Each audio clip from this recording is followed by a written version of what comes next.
1917 میں یہاں یہودی نو آبادیاں قائم ہوئیں اور 1920 میں یہودیوں کو باقاعدہ حاکم بنا دیا گیا۔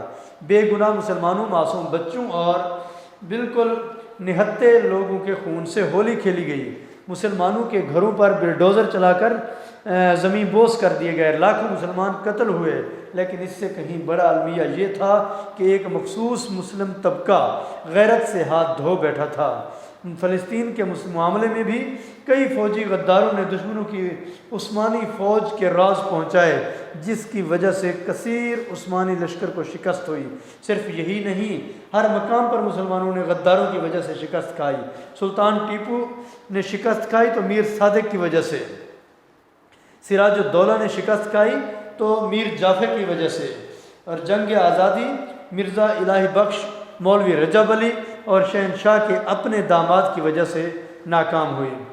تو لہٰذا چنانچہ یہ ظفر علی خان کہتے ہیں کہ آج مسلمانوں سے جو علاقے چھینے جا چکے ہیں تو کوئی ایسی پریشان کن بات نہیں ہے، کیونکہ جب مسلمانوں کی غیرت پھر سے جوش میں آئے گی تو یہ علاقے جو ہے واپس لے لیں گے، کیونکہ یہ مسلمانوں کا حق ہے۔ اور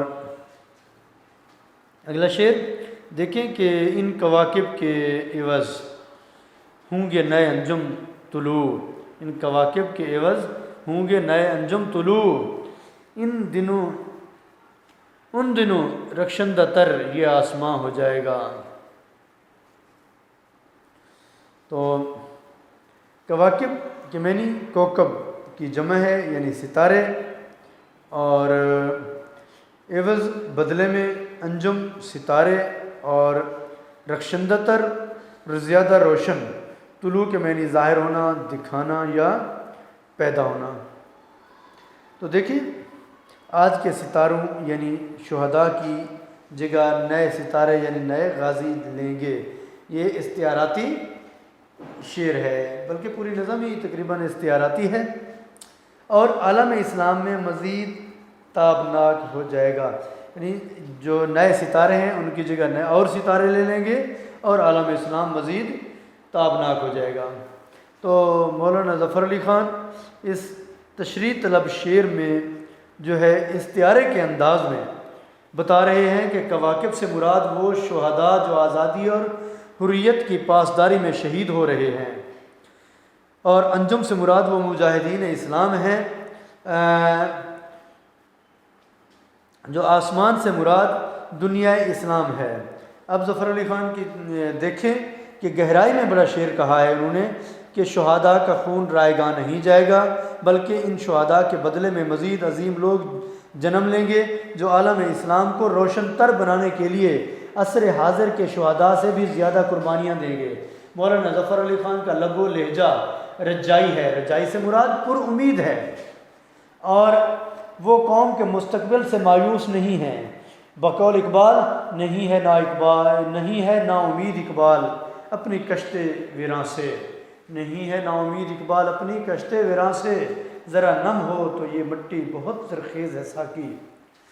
تو وہ کہتے ہیں کہ عصر حاضر میں جو سرفروش تن من دھن سب کچھ قربان کر رہے ہیں، تو ان کی قربانیاں ضائع نہیں جائیں گی اور ان کی جگہ خالی نہیں رہے گی، بلکہ ان کے خون کے ایک ایک قطرے سے نئے مجاہدین اسلام حریت کا جھنڈا تھامے نکلیں گے، جس سے نیا انقلاب برپا ہوگا، اور عالم اسلام پر اس وقت جو ظلمت ہے، جو اندھیرے چھائے ہوئے ہیں، وہ سب چھٹ جائیں گے۔ یہ ہے گامزن منزل ارتقا پر، یہ ہے گامزن منزل ارتقا پر، نظر ہے مجاہد کی راہ خدا پر۔ الغرض ان شہداء کے لہو سے نئی صبح طلوع ہوگی۔ شاعر کہتا ہے کہ آج بر صغیر میں ہر جگہ شہداء قربانیاں دے رہے ہیں۔ میسور میں فتح علی خان سلطان ٹیپو نے اپنے خون سے آزادی کا باب رقم کیا۔ مجاہدین جنگ آزادی نے حصول آزادی کے لیے جو لاکھوں جانیں دی ہیں، یہ رائے گاہ نہیں جائیں گی۔ مجاہدین شاہ اسماعیل شہید، سید احمد شہید، مجاہدین مسلم لیگ اور تمام مجاہدوں کی جگہ خالی نہ رہے گی، بلکہ دنیا اسلام میں ان سے بھی زیادہ فرزند نمودار ہوں گے، جو ان کی جگہ صف آرا ہوں گے۔ شاعر کہنا چاہتا ہے کہ مجاہدین اسلام کی جد و جہد جو ہے کو تلواروں اور سنگینوں سے زیر کرنا ناممکن ہے۔ وہ فرنگیوں کو یہ تنبیہ کر رہے ہیں کہ تم جتنے زیادہ شہید کرو گے اس سے زیادہ اپنا بہادر مجاہدین تمہارے مقابل صف آرا ہوں گے۔ دراصل فرنگیوں نے مجاہدین پر ظلم و ستم کے پہاڑ توڑ رکھے تھے۔ کوئی بھی ان مجاہدین کے بدلے میں ایسے سرفروش پیدا ہوں گے جنہیں تلواروں کی چمک، سنگینوں کے سائے اور ظلم و ستم سے دبانا ناممکن ہوگا، کیونکہ انگریزوں نے کوئی ایسا ظلم نہ تھا جو مسلمانوں پر نہ کیا ہو۔ تو لہٰذا وہ کیا کہتے ہیں کہ اب مجاہدین کی یہ قربانیاں رنگ لائیں گی، اور ایک دن ایسا آئے گا کہ پوری دنیا پر ایک بار پھر مسلمانوں کی حکومت ہوگی اور مسلمانوں کا رعب اور دبدبہ ویسے ہی ہوگا۔ تو مولانا ظفر علی خان نے اس شعر میں مستقبل کی پیشین گوئی کی ہے۔ ایک ایسا مستقبل ان کی آنکھوں کے سامنے ہے کہ جس میں نئے ستارے طلوع ہو کر عالم اسلام کو تابناک بنا دیں گے۔ تو اگلا شعر دیکھیں کہ پھر سے نئے محمود ہوں گے حامیے دین متین، بچہ بچہ غیرت علب ارسلاں ہو جائے گا۔ دین متین کے معنی مضبوط دین مراد اسلام، حامی مددگار، اور محمود سلطان محمود غزنوی، علب ارسلان سے مراد مشہور وہ سلجوقی بادشاہ، دیندار اور انصاف پسند حکمران جس نے رومی سلطنت کو شکست دے کر ایشیا سے نکال دیا تھا۔ تو امت مسلمہ میں مفہوم ہے اس کا کہ امت مسلمہ میں پھر محمود جیسے اسلام دوست حکمران پیدا ہوں گے، اور قوم کا ایک ایک فرزند علب ارسلان کے لیے باعث رشک ہوگا۔ مولانا ظفر علی خان تحریک پاکستان کے روح رواں، عظیم مجاہد، تشریح طلب شعر میں جو ہے مستقبل کے متعلق ایک مرتبہ پھر پیشین گوئی کر رہے ہیں، اور وہ بتاتے ہیں کہ ایک نئی نسل میں محمود غزنوی جیسے مجاہدین پیدا ہوں گے، اور محمود غزنوی نے ہندوستان پر 17 حملے کیے۔ اس کا دور حکومت سن 997 سے 1030 تک محیط ہے۔ ان 17 حملوں کے ذریعے اس نے ہندوستان میں ہندو طاقت پاش کر دی، اور آئندہ دور میں مسلم حکومت یعنی سلطان محمود غوری اور قطب الدین ایبک وغیرہ کے لیے بنیادیں جو ہیں ہموار کی تھیں۔ بقول شاعر ہے کہ ہند میں محمود کی یلغار نے کر دیا باطل کو آخر سرنگوں۔ ظفر علی خان کہتے ہیں کہ محمود غزنوی جیسے غازی اسلام اور پاکستان کا قیام ممکن بنائیں گے۔ جس طرح محمود غزنوی نے برصغیر میں اسلامی حکومت کے لیے بنیادیں فراہم کی، اسی طرح یہ مجاہدین بھی برصغیر میں آزاد مسلم ملک کے لیے بنیادیں استوار کریں گے۔ اور مزید برآں محمود غزنوی علم و ادب کا شغف رکھنے والے عالم، فاضل اور فقیہ تھے۔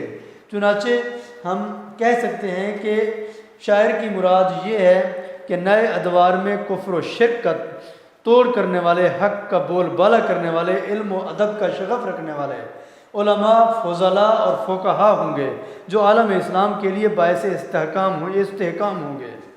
تو اپنا شاعر نے اس شعر میں 2 تلمیحات استعمال کی تھی، ایک محمود غزنوی کی، دوسری علب ارسلان کی۔ تو دوسری تلمیح شاعر نے ترکستان کے دوسرے بیدار مغز شہنشاہ سلطان علب ارسلان جو سلجوقی کی استعمال کی ہے۔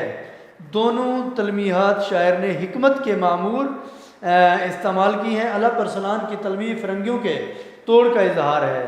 شاعر کہتا ہے کہ جیسے علب ارسلان نے عیسائیوں کو ایشیائے کوچک سے نکال دیا ہے، اسی طرح نئی نسل میں ایسے نوجوان پیدا ہوں گے جو علب ارسلان جیسی غیرت کے حامل ہوں گے اور انگریزوں کو برصغیر اور ایشیائے کوچک سے نکال دیں گے، اور یاد رہے کہ ان دونوں سلجوقی حکمرانوں یعنی الپ ارسلان اور ملک شاہ کی حیثیت صلیبی سیلاب کے سامنے ایک بند کی سی تھی۔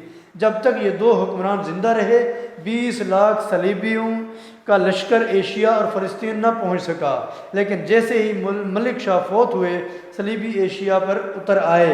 چنانچہ جب الپ ارسلان صلیبی جلغار کے لیے ایک بند کی حیثیت رکھتا تھا، اسی طرح نئی نسل کے نوجوان بھی یورپی استعماری فتوحات کے آگے بند باندھیں گے اور انہیں برصغیر سے نکال کر اسلام کا پرچم پھر سے سر بلند کریں گے۔ اور آج میں یہ کہنا پسند کروں گا کہ جو پیشین گوئی آج سے 100 سال پہلے، تقریباً 100 سال پہلے، تقریباً 80-85 سال بنتے ہیں، 80-85 سال پہلے یہ سلطان اپنا مولانا ظفر علی خان کر کے گئے تھے، آج وہی پیشین گوئی پورے ہونے والی ہے۔ جو آج ترکی کا جو بادشاہ یا وزیر اعظم یا صدر ہے طیب اردگان، وہ آج وہی الپ ارسلان اور ملک بادشاہ کے نقش قدم پر چلتے ہوئے پھر دوبارہ فرنگیوں کو یہاں سے دھکیل باہر کرنے کے لیے تیار ہے۔ تو بیٹا آج کا ہمارا لیکچر ختم ہوتا ہے، تو اس میں اگر کوئی بات آپ کو مشکل لگی ہو یا سمجھ نہ آئی ہو تو پھر آپ جو ہے ہماری ایپ پر جو ہے نا یہ اپلوڈ ہوتا ہے لیکچر، وہاں آپ کمنٹ باکس میں آ کر جو پوچھ سکتے ہیں سوال، انشاءاللہ آپ کو تسلی بخش جواب دیا جائے گا۔ السلام علیکم۔